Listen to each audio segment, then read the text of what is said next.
udah membahas tentang tanah atau pedosfer, dan di bab selanjutnya atau bab 4 kita mempelajari tentang atmosfer dan cuaca iklim. Oke, ada yang tahu sebelumnya tentang atmosfer itu apa? Oke, kita bahas. Atmosfer adalah udara yang menyelimuti bumi atau kumpulan-kumpulan gas-gas yang menyelimuti bumi. Terus ada apa aja yang tergolong atau termasuk ke dalam atmosfer? Yang pertama ada lapisan troposfer. Troposfer, lapisan ini lapisan paling bawah. Bisa dilihat di slide gambarnya bahwa ketebalan radikat tulistiwa hanya kurang lebih 19 km di kutub 8 km rata-rata, ketinggiannya hanya 11 km. Temperatur di lapisan ini makin turun seiring dengan bertambahnya ketinggian. Setiap bertambah tiap 100 mdPE ya, pasti turunnya 0,6 derajat Celcius. Terus terjadinya gejala cuaca kalau di lapisan troposfer. Sebagian besar massa atmosfer terdapat di lapisan ini, puncaknya dibatasi oleh tropopause. Terus lapisan yang kedua adalah troposfer. Tadi yang pertama troposfer, tropopause, dan sekarang troposfer. Berada di atas troposfer hingga ketinggian kurang lebih 50 km. Terdiri atas dua lapisan kalau di lapisan troposfer. Yang pertama lapisan isotermal, ketinggiannya 11 sampai 20 km, temperaturnya tetap min 60 derajat Celcius. Yang kedua adalah lapisan inversi, ketinggiannya lebih dari isotermal, 20 sampai 50 km. Makin ke atas temperaturnya makin tinggi. Terus tempat konsentrasi gas ozon pada ketinggian 15 sampai 30 km itu lapisan ozonosfer. Dan puncak dari stratosfer itu dibatasi dengan stratopause. Kalau tadi troposfer, tropopause, stratosfer, dan stratopause. Terus ada mesosfer. Ketinggian mesosfer ada kurang lebih 50 sampai 85 km. Makin ke atas temperatur makin rendah. Tiap naik 1000 meter, temperatur turun 2,5 sampai 3 derajat Celcius. Suhu pada posisi tertinggi minus 90 derajat Celcius. Dan puncaknya dibatasi oleh mesopause. Next ada lapisan termosfer. Ketinggiannya 85 sampai 500 km. Kalau lapisan termosfer dinamakan lapisan panas atau hot layer. Temperatur paling tinggi berkisar 90 sampai 500 derajat Celcius. Karena molekul oksigen bersih atau menyerap energi surya di lapisan termosfer ini. Terus next di eksosfer. Ketinggiannya lebih dari termosfer, lebih dari 500 km. Gravitasi bumi sudah berkurang di lapisan eksosfer ini. Pengaruh angkasa luar sudah terasa karena molekul bergerak dengan bebas. Terus ada lapisan ionosfer. Ionosfer pada ketinggian 60 sampai 600 km terjadi ionisasi. Terus sangat bermanfaat di bidang komunikasi dan terdiri dari 3 lapisan di lapisan ionosfer ini. Lapisan D kisaran 60 sampai 120 km, pantulkan gelombang AM. Lapisan E berkisar 120 sampai 180 km, pantulkan gelombang AM, masih AM. Dan lapisan F kisaran 180 sampai 600 km, memantulkan gelombang pendek. Dan itu penjelasan tentang atmosfer. Mudah-mudahan teman-teman mengerti tentang atmosfer. Kita lanjutkan kepada cuaca dan iklim. Sering kita jumpai atau salah kaprah apakah cuaca dan iklim itu sama enggak pengertiannya. Dan ternyata pengertian cuaca dan iklim itu berbeda. Kalau cuaca, keadaan rata-rata udara pada waktu yang relatif singkat dan pada daerah yang sempit. Misalnya nih, hujan di daerah wilayah A dan di wilayah B belum tentu terjadinya hujan. Terus iklim, kalau iklim keadaan cuaca rata-rata pada daerah yang luas dan dalam waktu yang lama, seperti iklim di Indonesia kan lama, itu mencakup luasannya se-Indonesia. Terus kalau ilmu cuaca itu meteorologi, kalau ilmu iklim itu klimatologi. Dan yang selanjutnya tentang temperatur atau suhu.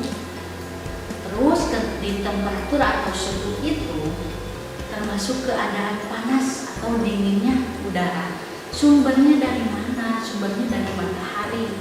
Alat ukurnya apa? Alat ukurnya adalah termometer atau termograf. Terus ada isoterm. Apa sih isoterm itu? Isoterm itu adalah garis hayal pada peta yang menghubungkan tempat-tempat di permukaan bumi yang memiliki suhu yang sama.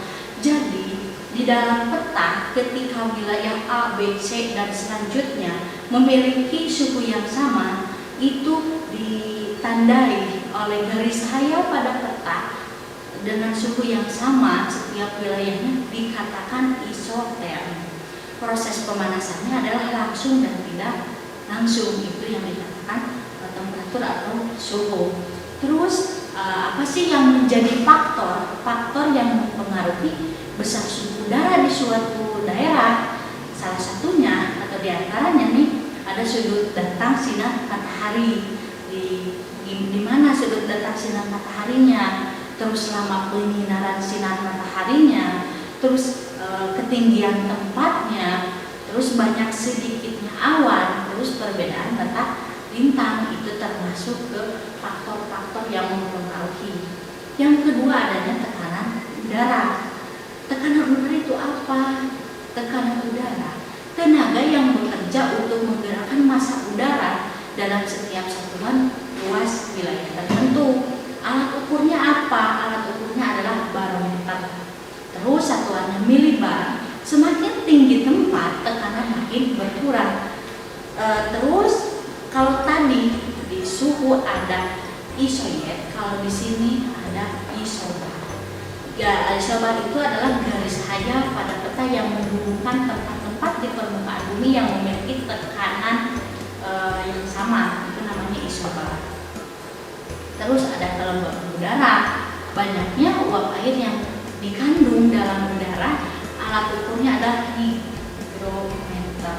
Udara dikatakan jenuh jika kelembaban 100 derajat, sehingga kalau sudah jenuh pasti turun hujan.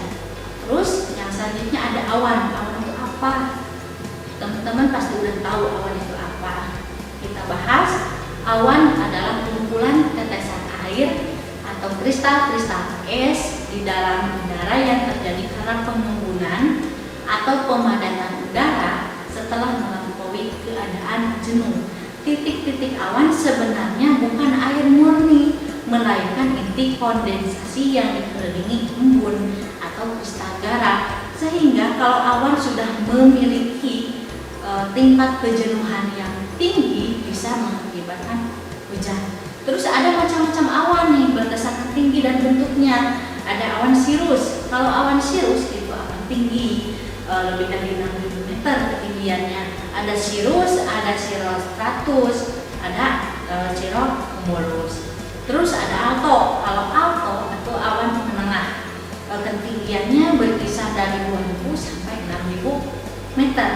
Dan cabangnya nih, si alto mempunyai anak-anak atau mempunyai subcabang. Ada alto cumulus, ada alto stratus, dan alto ini mempunyai dua cabang, hanya alto cumulus dan alto stratus. Kalau yang terendah nih awan strato, awan paling rendah, ketinggiannya kurang dari 2000 meter. Ada stratocumulus, ada stratus, nimbostratus, dan nimbocumulus. Itu macam-macam awan berdasarkan tinggi dan bentuk. Terus yang terakhir ada hujan. Peristiwa jatuhnya titik-titik dari atmosfer ke permukaan bumi itu dikatakan hujan atau definisi hujan. Alat ukurnya ada ombrometer. Terus kalau isoyer tadi isoterm, isobar, dan ini isoyer, garis raya pada peta yang menghubungkan titik-titik di permukaan bumi yang memiliki curah hujan yang sama. Terus hujan juga memiliki macam-macamnya. Di antaranya menurut terjadinya ada hujan jenital atau konveksi, ada hujan orografis atau relief, ada hujan frontal, siklonal, muson, dan ada hujan buatan. Terus yang keenam tadi angin. Angin itu apa? Udara yang bergerak dari tekanan maksimum ke tekanan minimum. Alat ukurnya adalah anemometer. Macam gerakan anginnya ada konveksi, adveksi, dan turbulensi. Terus ada tipe-tipe iklim nih. Yang pertama ada iklim matahari. Bisa dilihat di slide bahwa iklim matahari mempunyai 4. Ada tropis, subtropis, sedang, dan kutub. Yang selanjutnya adalah tipe iklim menurut si Koppen. Iklim menurut si Koppen ada sesuai abjad, ada A, B, C, D, dan E. A itu iklim hujan tropis, B itu iklim kering atau gurun, C itu iklim hujan sedang atau panas, yang D iklim hujan salju dan dingin, E itu iklim kutub. Bisa dilihat lebih jelasnya di slide. Yang selanjutnya adalah tipe iklim jumud. Gambarnya bisa dilihat di slide bahwa iklim jumud dari gunung dari paling bawah itu memiliki zona panas. Biasanya di iklim zona panas ini menurut si Jonghoon, tipe tanamannya adalah ada aren, coklat, tembakau. Dan di atas dari zona panas ada zona sedang. Biasanya bisa ditanami kopi, kina, aren, dan teh. Yang selanjutnya ada zona sejuk. Biasanya hanya ditanami sama kopi, kina, sayuran, dan pinus. Yang terakhir ada zona dingin. Biasanya hanya ada tanaman lumut saja. Itu menurut si iklim Jonghoon. Dan yang paling biasa digunakan adalah klasifikasi iklim menurut Smith and Ferguson. Di klasifikasi iklim ini berdasarkan pada jumlah bulan basah dan bulan kering. Klasifikasi yang jadi acuan semuanya ada bulan kering CH kurang dari 60 mm per bulan. Terus bulan lembabnya CH 60 sampai 100 mm per bulannya, dan bulan basah itu CH-nya lebih dari 100 mm per bulan. Dan menggunakan rumus Q sama dengan rata-rata bulan kering per rata-rata bulan basah kali 100%. Bisa dilihat di slide. Dan nilai Q-nya bisa dilihat di slide. Tipe-tipenya Q0 sampai 14,3%, itu sangat basah, dan selanjutnya bisa dilihat di slide lebih jelasnya. Terus rata-rata bulan basah dari si Smith Ferguson setelah diakumulasikan bisa dilihat di slide. Ini hasil dari biasanya digambarkan atau didiagramkan berbentuk seperti di slide tersebut. Misalkan yang 12 bulan basahnya 6, bulan keringnya 4, bisa dikatakan nilai Q-nya adalah sama dengan 6 per 4 kali 100. Itu berapa nilainya, terus dicocokkan di slide Q atau nilai Q-nya berapa, hasil posisinya berapa, terus dicocokkan, nah baru didiagramkan dari hasil perhitungan tersebut. Oke, di bab ini membahas atmosfer dan cuaca iklim sudah selesai, teman-teman. Mudah-mudahan teman-teman mengerti, dan next selanjutnya akan dibahas bab 5. Oke, see you. Kunjungi sosial media lainnya seperti website kami di pkbmalfata.com, Facebook PKB Malfata Manunjaya, Instagram PKB Malfata Official. Dan terima kasih telah klik video ini. Jangan lupa like, comment, share, and subscribe untuk menunjukkan dukungan kamu terhadap channel ini. Enjoy the video PKB Malfata.